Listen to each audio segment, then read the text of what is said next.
basically getting a little crab droid, taking a little bit of nuclear energy out of the core, and then scanning it and uploading it to the Apex facility, like basically just like, hey, 3D print this out. And then like they don't talk about it. They're just like, oh, you got the upload, that's gonna make our energy better. They don't talk about like physically building a new battery. Like none of it makes any logistical sense. And it's just like, nope, we took a picture of it and now we have unlimited power, and now Mechagodzilla is ready to roll, and that rules. I mean, that's how I'm powered. It's like if you scan a picture of like a mean white-haired anime boy into me, I'm powered for like a week.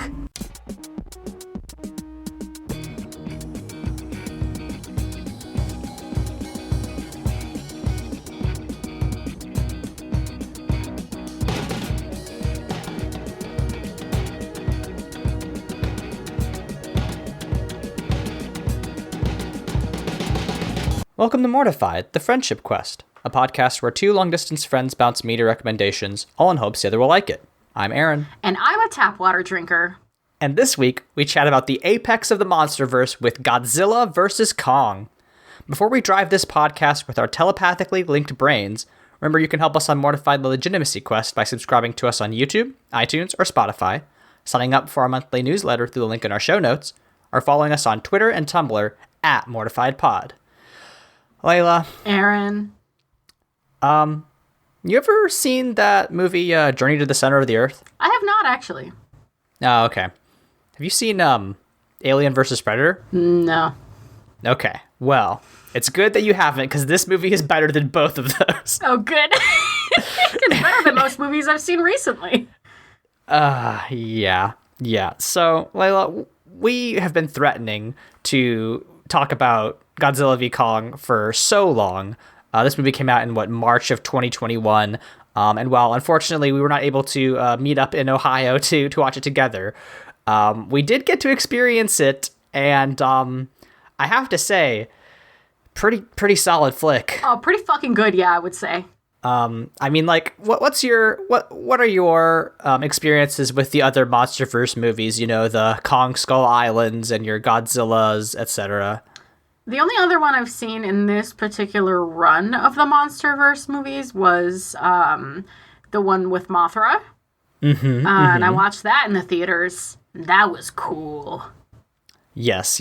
I think that was Godzilla King of the Monsters, something like that. Yeah. That was it. I did also see whichever one came out either in I think in 92.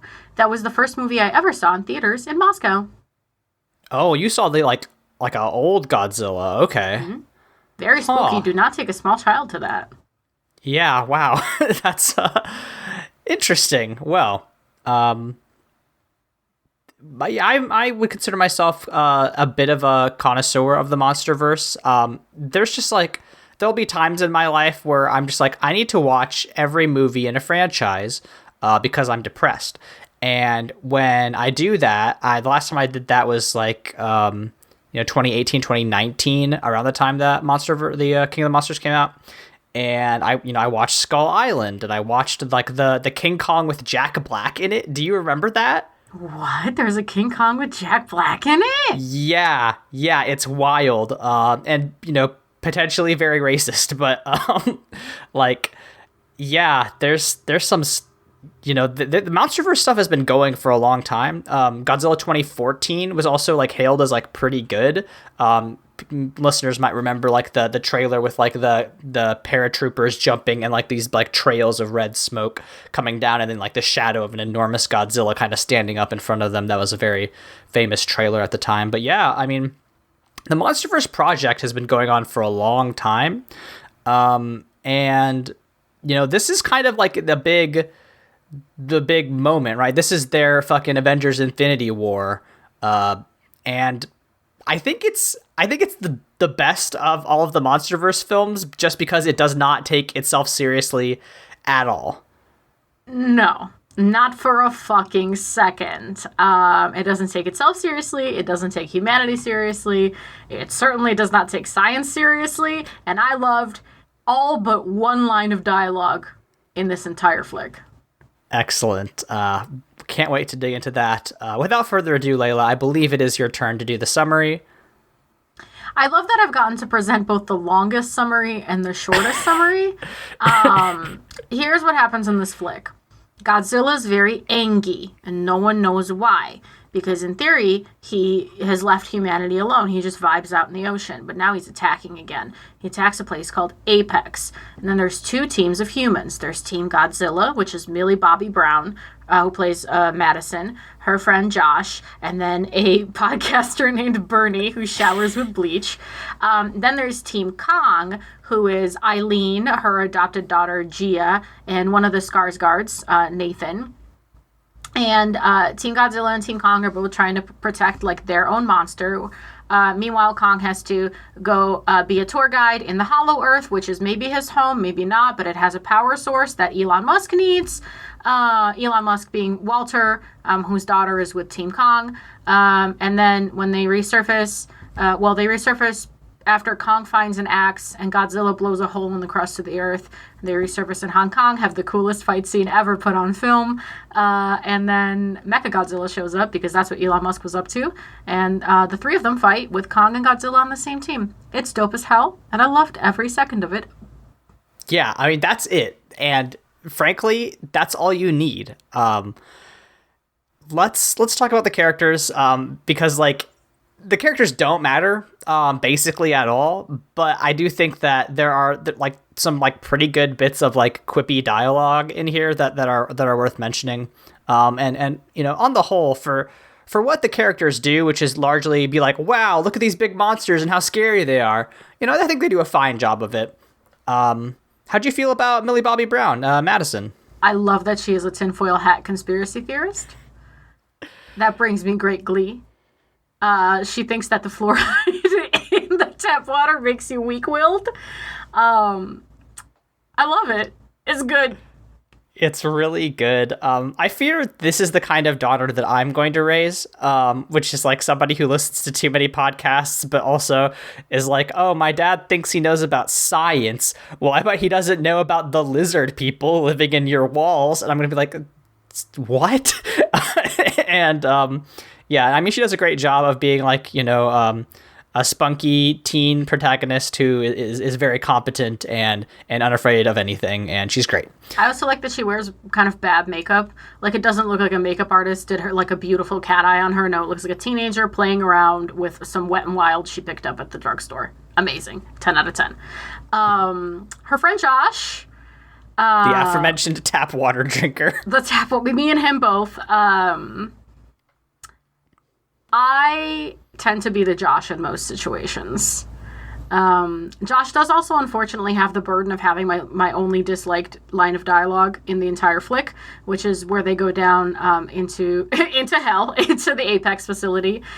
He does say, "I don't understand women," which I thought was just stupid. That line.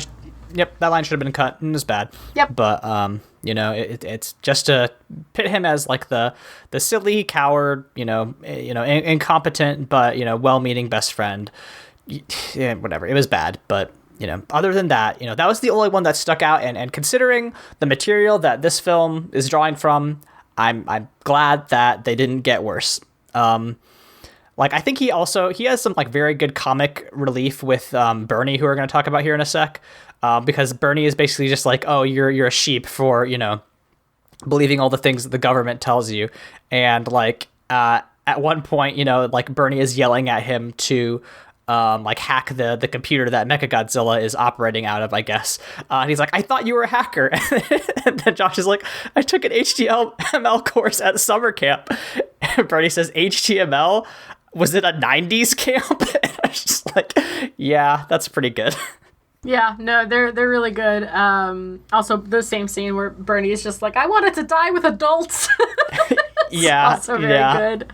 Yeah, let's talk about Bernie. Bernie, drop your condensers, drop your voice modulators. How are you getting that crisp studio sound out of a basement? Yeah, I was going to say, he's like recording from his van, and he gets way better audio than we do. It's just like, come on, man. What's your secret? What mic you using? Yeah, drop your setup. I mean, I'm sure we could figure out what mic he's using. That was a very loving close-up on his laptop. Yeah, that was definitely some sponsored content. But Yeah, I mean, I think he's like a funny guy. There is one weird bit of like exposition we get, like basically what we learn about Bernie, besides the fact is that he's like runs a weird conspiracy theory podcast, is that once he had a wife, and like they go out of their way to explain that like his wife passed away and gave him this like flask full of liquor that he keeps in like a gun holster in his jacket, and like he says like the day that this runs dry is the day that I die, and like of course that comes back later. It's it's used to help defeat Mechagodzilla, funnily enough. But like I did notice that there was a very strange bit of like just setting up that particular gun to go off at the end. But besides that, he's mostly just like a funny dude. Yeah, I mean, that feels like something that maybe got left behind on a rewrite, you know what I mean? Like, it was more important before. Or maybe it was, like, supposed to add a little bit of tension to the scene where Josh dumps all that liquor into the computer. But I honestly forgot it happened, so... Yeah. I mean, I think that it is folly to try to pick apart the narrative choices in this film, really. But we're going to do it anyway, because that's what Mortified is here for. Who else we got? We got Gia, who is the best actor in this film. Oh, by far. There were moments where like it felt like maybe the director didn't quite know what to do with her because she was a deaf character. So there was a lot of like cutting to her and she's just making the same sad face. But then when she actually got to act and interact with Kong, crushed it.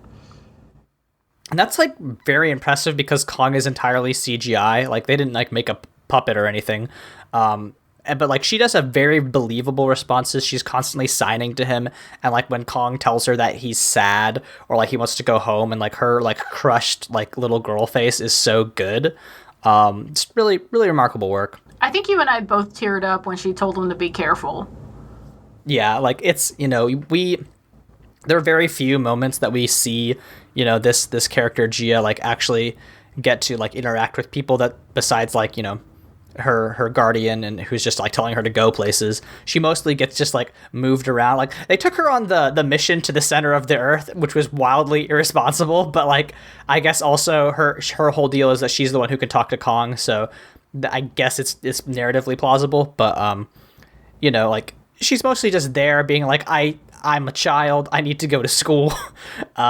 This is all maybe not the best environment for me, but when she does get to those scenes where she is just like reaching her hand out and like comforting Kong in the rain, because there's a great like bit where Kong is just like on an aircraft carrier because they're like sailing him to Antarctica for whatever reason, and like she goes out and like comforts him and interacts with him, and it's great. Yeah, no, she crushes it. She's probably my favorite character in the movie. Yeah, do you have anything to say to Eileen other than maybe she should not be taking a child into the center of the earth? Yeah, I mean, she is largely there for, narrative reasons, or not even, I guess, narrative reasons, but more just like, hey, here's an explanation of all the wild backstory for like the 5 people who care about the Monsterverse. And she didn't really do anything. I don't know that she made any significant choices in the story, but she's cool. I like that there is like I think it was like a Time magazine article that said that she was the Kong Whisperer, which is a very cool thing to put on your LinkedIn. Yeah, that would be my LinkedIn headline for sure. Nathan, the Skarsgård, Hollower scientist, what I appreciated about Nathan was, one, he likes Miatas. When the Miatas come under fire, he sadly says, well, I like Miatas. And that's okay, Nathan. Thank you for admitting that you like a tiny sports car. I also appreciate that he and Eileen didn't have like an explicit romance, even though they were all together and clearly like closer at the end of the story. Mm-hmm. And he had like a really nice moment with Gia after she called him a coward. She told him he was brave. Yeah, so I appreciated that they really de-emphasized the humans in the story, as they should have, because the monsters are absolutely the best part. Exactly. Like this is not a story about humans. It's about, it's about monsters and the damage they wreak on the world and reveling in that and the spectacle of all that. But, then you have to have some humans because, despite every Marvel movie, you can't just watch an only CGI movie there's got to be either, there's got to be characters in it that have lines, ostensibly. That's probably not even true. I bet there's a bunch of great movies that don't have speaking characters, but it's a blockbuster. You're going to want to put actors that have like relative fame in there. That's why Millie Bobby Brown's in this film. But yeah, he's fine. He's like kind of a dork, but he does his best. I like the I like the idea that he the thing is that he is the guy who wrote the Hollow Earth theory and came up with all these hypotheses and essentially is the reason that Elon Musk is able to go to the center of the Earth, because he read his book. He was like, oh, okay, I'll just use satellites to prove him right. Because that's how satellites work anyway. But the story is that he works at this university, but because everybody thinks he's like a nut job, they put him next to the flute section where the band people practice, which is really good. Yeah, that's truly how you've sunk low. No, he's great. The Miata line got a genuine laugh out of me, and that's more than I can say for a lot of leading men in these movies. Let's talk about your favorite character, our Elon Musk character, Walter. Wait, why do you think he's my favorite character? Well, because I know how much you love these tech evangelists, and they're your heroes, and you're such a big crypto dude. Yeah, no, definitely. Yeah, I'm gonna drop my my Polygon Bitcoin wallet in the show notes, and I'm gonna kiss my picture of Steve Jobs before I say anything about different tech bro. I mean, it's just weird that this is a type of villain that we get in this era, but you brought this up with Studio Trigger, right? Every Studio Trigger villain is just Jeff Bezos, Elon Musk, right? And it's just very funny that we all know, everybody in media knows that there are just a certain type of person who is terrible, and if we say, oh, this is a rich tech guy, we'll all be like, oh, that's Mark Zuckerberg, oh, that's Jack Dorsey, that's Elon Musk. It's fine to hate them. It's fine to be cool when it's fine to cheer when Mechagodzilla reaches through a window and breaks every bone in this man's body. And I did. I also did. Truly, he dies in a very unceremonious way, and so does his daughter Maya, who is actually next on our list. I don't really have anything much to say about her other than King Kong did crush her in her cool, super expensive anti-gravity car, and I just love that because it wasn't dragged out, and it really emphasizes the insignificance of our mortal lives. Right, the dismissive nature of him. He picks up the car, he kind of considers it for a moment and just kind of squeezes it like a Capri Sun that's been drained of all its sweet juice, and just sort of drops it on the ground, and the whole scene is less than 6 seconds. He just walks on. And it's great. And, I think that you're right. It is a perfect metaphor for what these films are trying to achieve, which is that, humanity is insignificant and we should all worship kaiju. Oh, yeah, absolutely. I will be a Godzilla worshiper any day of the week. I love that fat, thick lizard. Ren Serizawa, the pilot of Mechagodzilla. He's cool. He doesn't get much to do in this film except for pilot Mechagodzilla. Elon Musk does tell him to get in the chair, get in the goddamn chair is the line, and you pointed out that they were this close to making an Evangelion joke. But you know what? They did what they could with what they had. You got to be a mech pilot. That's cool. Right before we started recording, you pointed out to me I should consider streaming what with my new accessories. And if anyone has the sickest streamer setup I've ever seen, it is Ren Serizawa inside of the oh my god, what is his name? The Ghidorah skull. Inside of a Ghidorah skull, with the neon purple lights and the cool tubes and shit. I would watch him stream Elden Ring out of there. Didn't Bernie say that if this wasn't so evil, it'd be a great DJ booth? Yeah, that's exactly right. Yeah. No, everything that Apex Technologies makes does look like it's gamer gear. It's all got LED lighting, and it's all red and neon and very, flamboyant and obviously evil coded, and it's great. Yeah, no, it's truly a fantastic set design. For the few interiors that we get, a lot of this is filmed outside, but really sick. I loved every second of it. Kong. So King Kong is ostensibly the protagonist of this film, right? Like, he's framed as the good guy. Yeah, which is incredible, considering everything. You know, considering, like, King Kong came into existence as a metaphor for, like, racism and being like, King Kong has very bad racist origins, but, like, now he's a 400-foot gorilla who is going to fight Godzilla to protect humanity, which is very funny. He's got a literal, throne to sit on, and a nuclear axe with which he will slay the enemies that we've created for ourselves. And you know what? You got to respect the king. And I think they do a great job of just animating the faces of both Kong and Godzilla in this. They feel very, very not necessarily human, but the human emotion comes through and they're very relatable. Yeah. They're definitely a little bit more anthropomorphized. And, like, there are moments in shots where he looks a little bit goofy. Like, the rig just looks kind of unappealing from certain angles. But who cares? He's a giant monkey and a tour guide, and he gets to float in anti-gravity, and he gets to swing on stuff, and he does the sickest shit I've ever seen in my life, which is he slams his dislocated shoulder into a skyscraper to set it back in its place again. I don't need anything else. He climbs the hole that Godzilla burned through the center of the earth to emerge into Hong Kong. Like, that's... Because I wrote that down, I was like, okay, so the first 2/3 of the movie were trying to get Kong into the center of the earth, and I was like, wow, that took a long time. I don't know how they're going to get him out. I forgot, but I know he fights Mechagodzilla at the end.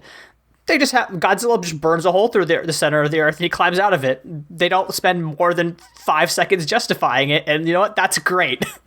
Yeah, speaking of my Lizard King, Godzilla. Yeah, I mean, we're both weebs. I think we're both a little bit more inclined to like Godzilla. He seems like a cool, we stand kaiju, we stand a big fire-breathing lizard. We hate nuclear war. Godzilla's great. Yeah, truly. I love that his little back ridges, they show us when he's charging, like any good accessory. Hold on. Also, charging just made me remember that they say that Kong's axe is charging when he puts it in the little dock.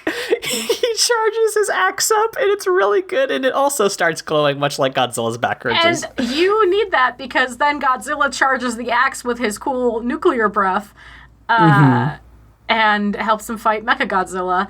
All right, we've got to talk about Mechagodzilla, because what they posit is that Ghidorah's brain is in Mechagodzilla, right? And then he's like connected through the DNA in the skull. But Ghidorah's 3 skulls are strategically, like, placed around the world, like in Hong Kong and wherever the other 2 Apex facilities are, like monster Bluetooth. It's wild, but yeah, basically they're using magic / telepathy to pilot Mechagodzilla like a fucking RC car. But also poor Ren Sarazara has to, like, fuse his consciousness into Mechagodzilla, which of course gets taken over by King Ghidorah. And the thing that is wild about Mechagodzilla is that, like, the reason that they're going to the center of the earth is to get basically, like, unlimited energy, right? They think that in the center of the earth there's going to be an energy source that is super powerful and that'll, like, solve all of Earth's energy problems, but actually it's just to power Mechagodzilla. And Elon Musk's daughter sends them that sample by basically getting a little crab droid, taking a little bit of nuclear energy out of the core, and then scanning it and uploading it to the Apex facility, like, basically just like, hey, 3D print this out. And then, like, they don't talk about it. They're just like, oh, you got the upload, that's gonna make our energy better. They don't talk about, like, physically building a new battery. Like, none of it makes any logistical sense, and it's just like, nope, we took a picture of it, and now we have unlimited power, and now Mechagodzilla is ready to roll, and that rules. I mean, that's how I'm powered. It's like, if you scan a picture of, like, a mean white-haired anime boy into me, I'm powered for, like, a week. I'm glad that...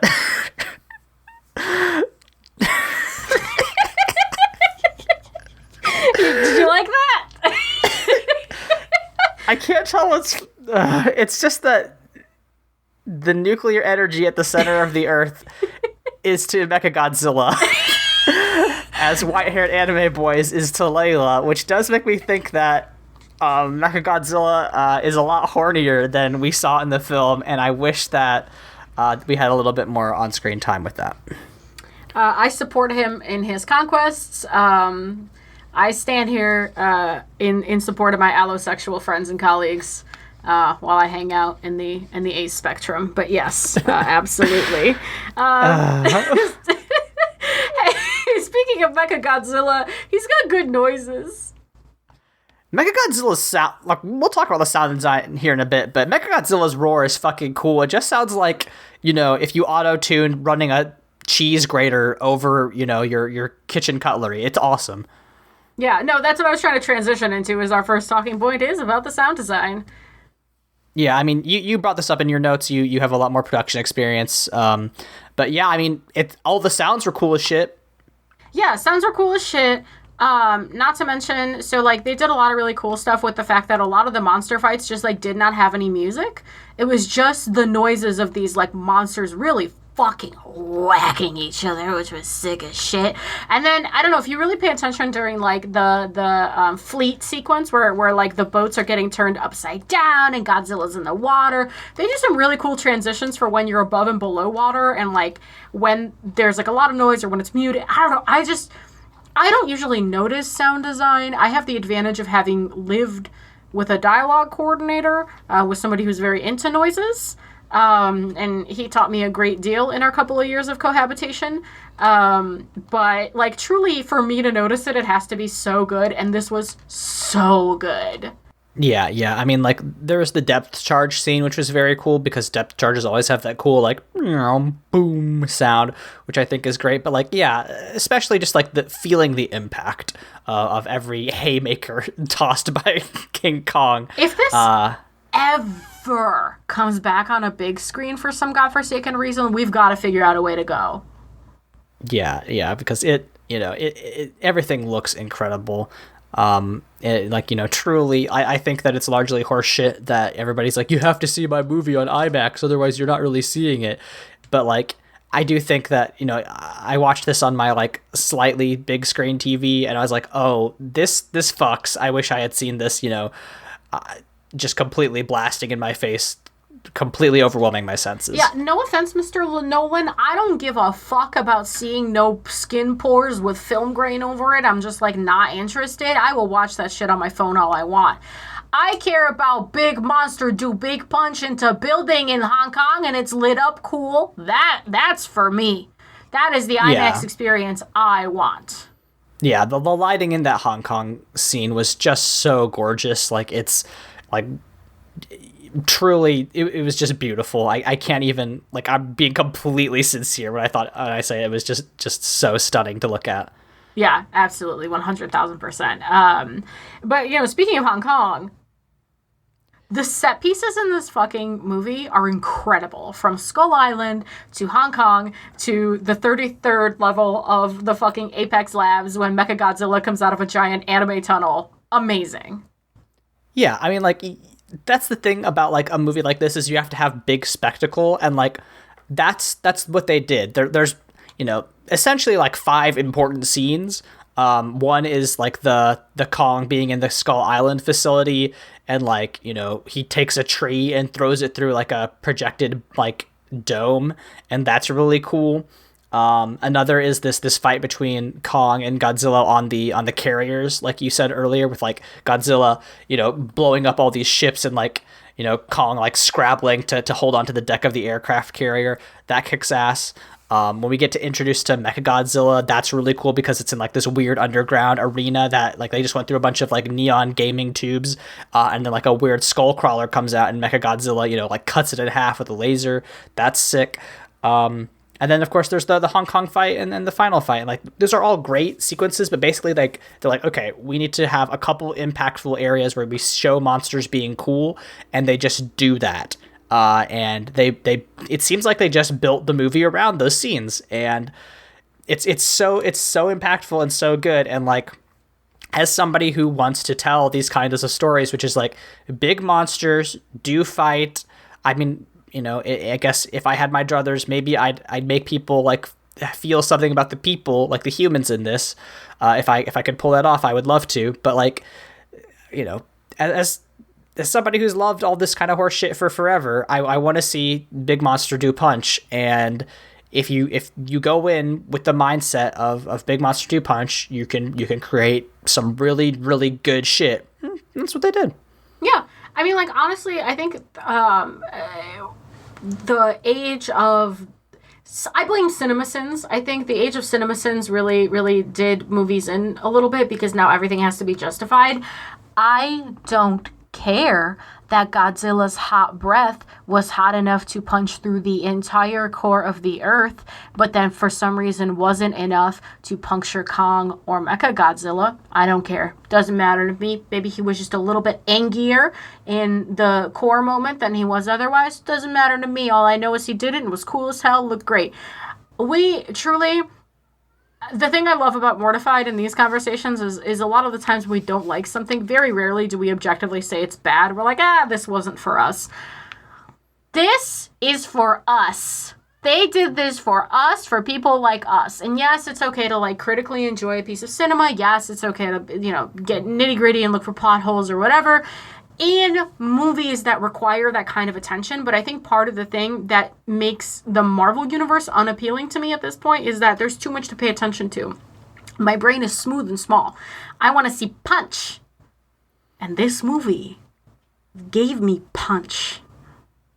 Yeah. I mean, like, I think they set the tone with, like, at the very beginning of the movie, they show, like, clips from previous movies of, like, Kong and Godzilla fighting various monsters, and, like, they have them set up like a goddamn NCAA bracket, so they, like, meet at the very middle at the end of the sequence, and, like, that sets the tone. That's just like, hey, this is what we're doing. Don't expect more. We're gonna do a great job of what we've promised that we will set out to do, but, you know, don't look for this for narrative complexity, and that's just fine. Yes, I fully agree. Speaking of... And I guess, like, I want to try to transition into, like, because I think your point about the MCU is a good point, because, like, I recently watched the newest episode of Book of Boba Fett, I guess. And I guess I'm putting Star Wars and the MCU together, but I'm also not sorry for doing that, because, you know, we live in media conglomeration. And, right, there's always... I wanted to enjoy Book of Boba Fett more than I did, but because there are these, like, little callbacks, right? Boba Fett gets a new Naboo starfighter at one point. Somebody says the word wizard at one point, which is also a callback to episode 1.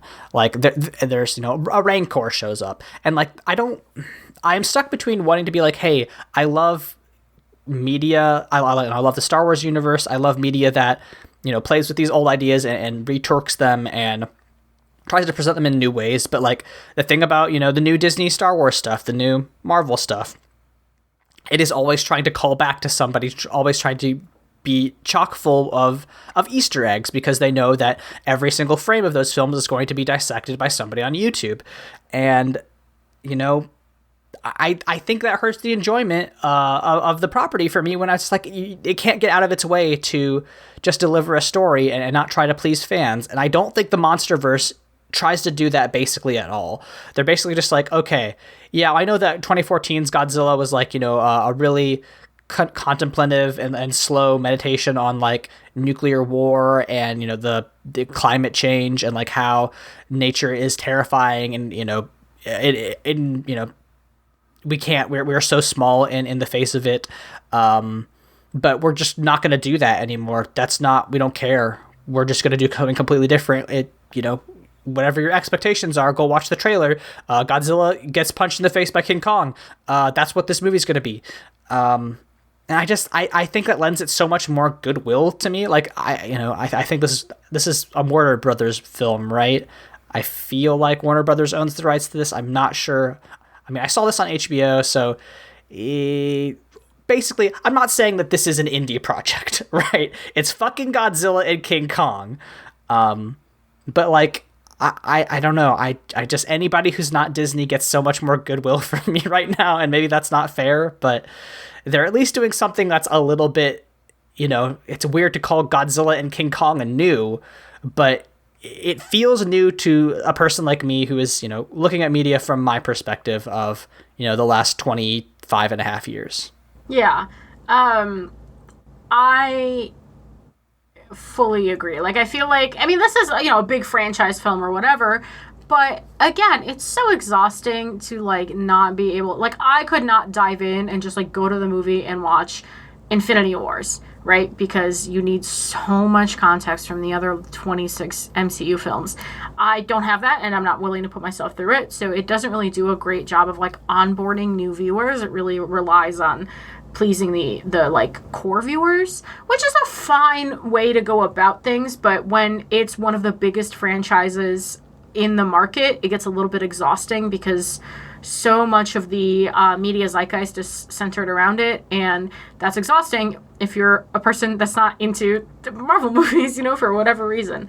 But like in terms of Godzilla versus Kong, like, yeah, Godzilla's an old property, obviously, and it's King Kong, and they've both definitely departed from their origins, but there's not as much weight for the monsters to depart from their origins so long as they stick to, like, at least some set of core values, right? Like, Godzilla is always going to have to be somehow tied to the threat of nuclear war because that's where it originated. That's a very Japanese sentiment. And, we would be remiss to strip him of that. King Kong is always going to be, we have to reckon with King Kong's origins or whatever. But at the end of the day, it is so much easier to onboard people onto, here's some characters. They have some quirks. You don't need to know about them. Big monkey punch, big lizard, and then there's big machine that punch both, and they both punch back. One of them gets an axe. And that is, nobody ever explains that Kong's axe is nuclear. They say it's charging, but the moment where Godzilla breathes nuclear power into it, you see it glow, you know what's happening. You're like, he's charging the axe. Dope as hell. And that's all you need. So, I am always going to be pro pieces of media that do a good job onboarding new viewers when we live in, like, the land of, like, you brought up Star Wars, right?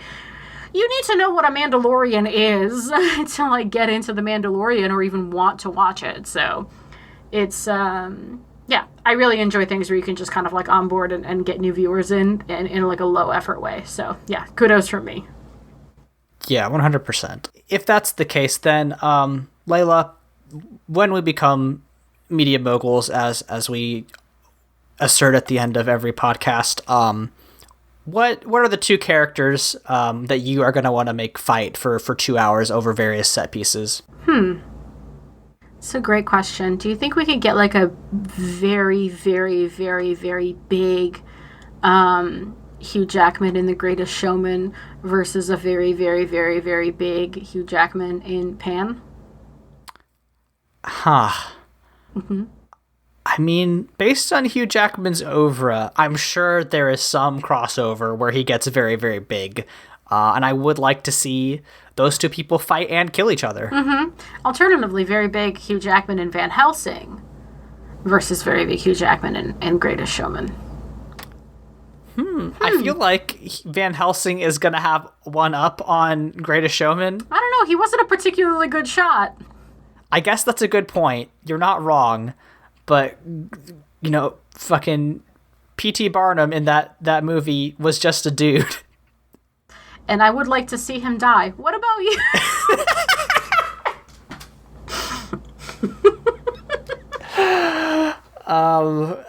Man, I'm just distracted by that wonderful image. I feel like American mythology has really, been buried, and I think we need to start trying to reinvigorate the spirit of America at the risk of sounding like a fascist. I feel like would be very interesting. I feel like various people have said in the past, like, oh, I want to, create some sort of mythology for America, but we already have Paul Bunyan. And I feel like you get Paul Bunyan and his big blue ox. Maybe we get Daniel Boone. Maybe we get Johnny Appleseed. Maybe we get Lewis and Clark. I don't know. Maybe we get like a weird Avengers team, and they all have to team up and fight Paul Bunyan. Or maybe the Statue of Liberty gets turned into a mecha robot. Hard to say. That's quite the metaphor of Paul Bunyan cleaving the head off the Statue of Liberty. It's Can I make a spin-off suggestion? Yes, please. Mecha Statue of Liberty versus American cryptids. We're talking Mothman. We're talking Jersey Devil. Yes. Yes, 100%. That would be really good, I think, because then we can get like the scene of Mecha Statue of Liberty like walking through the mountains of West Virginia, like peeking over. It's not the Smokies, is it? It's the Appalachians, peeking over the Appalachian Mountains, and then like you see nothing, you just see the tree line, you just see that beautiful West Virginia horizon, and then a big fucking Mothman jumps up on her head and like tries to crush her skull, and then she gets her torch out. Her torch is actually a flaming sword. Flaming chainsaw. Flaming chainsaw. Oh yeah, you're right. This is America. Yeah. A flaming chainsaw. Flaming chainsaw. That would be very good, I think. All right, great. I'm so happy that me and you, Warner Brothers, call us. We're ready at any moment. Oh, listeners, if you want to pitch your own great duel movie, you can call us at 775-573-8882 and let us know what two important characters you would like to make fight for a long time. Leyla, when we are not trying to make various people duel for our enjoyment, where can people find us on the internet? You can find me at LeylSes on Twitter, Tumblr, and Instagram. I'm just getting adjusted to a new schedule right now, so things are pretty quiet, but, essays, webcomic, and such, they're all coming along. Aaron, where can people find you? I'm on Twitter at AaronSXL, where I tweet about health policy and tabletop RPGs. The day this goes up, I will have released a new video about Chess Two Kingdoms, which is a fun tabletop game about using chess to tell a story. I do another podcast. It's at The Bible Boys. We will be talking about Christian media, but specifically The Golden Compass, not the new series, that's probably next week, but the movie with Nicole Kidman. So check that out if you're interested in daemons and such. Our theme song is Obsolete by Keshko from the album Filmmakers Reference Kit Volume 2. You can find more of their music at keshko.bandcamp.com. Oh, Leyla. As we say goodbye, as Godzilla swims back into the ocean and Kong takes a well-deserved snooze in the center of the earth, how shall we say goodbye to our listeners this week? Well, if there's a corporate-friendly term for sacrifice pit, Aaron, I'd say we're in it. God, that's incredibly true. We'll see you all next week.